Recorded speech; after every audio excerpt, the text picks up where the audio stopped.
Hey guys, it's Coach Demas here. We're going to talk about solving problems involving proportions today.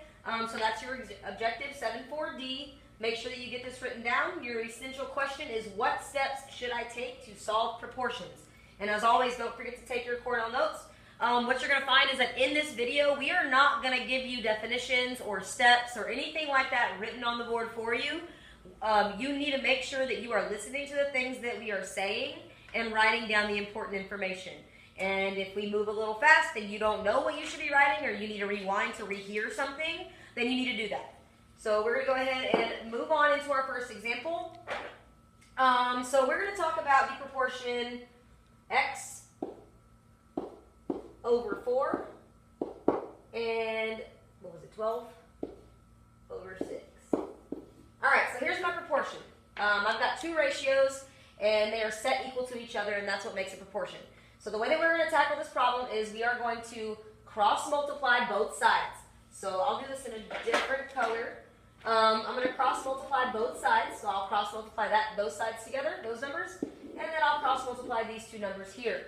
So I'm going to keep my equal sign, and I'm going to do 12 times 4. So 12 times 4 on this side of the equal sign, and then I'm going to do my 6 times x on the other side. Okay, so now what we're going to do is look at both sides. I'm going to solve the side that has two numbers with it. So 12 times 4 I know is 48. And I still have 6x on this side. Okay, whatever number is in front of the x, we're going to divide by that number. So I have to divide this side by 6, because any number divided by itself equals 1. So once I do 6 divided by 6, I'm left with x.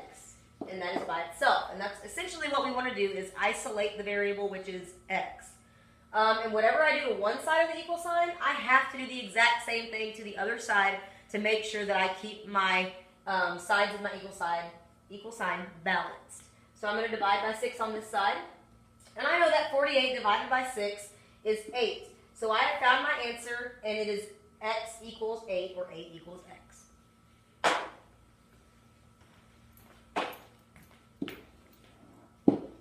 Alright guys, I'm going to show you kind of the same way but slightly different, and I'll put my proportion up here. It's going to be 14 over 4 equals x over 14. So we got some larger numbers in here. So just like Coach Demas said, our first step is going to be to circle the numbers that we are multiplying. So 14 and 14. You know that you're going to multiply these two because they are diagonal from each other. They're across, right? So what we are actually going to divide by is this number right here.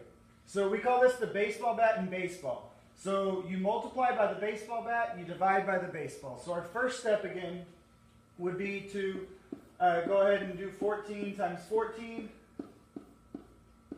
equals 4x. So that's our equation. So we're going to do 14 times 14, which would come out to 196.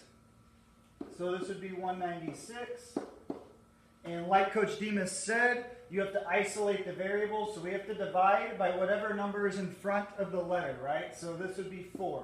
So we're going to divide 196 by 4, and after we divide that out, pause the video and go ahead and do that in your notebook. That comes out to 49.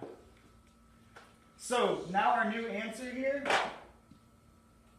after I substitute all the numbers, remember this was 196 and we had to divide it by 4, is now 49 equals x.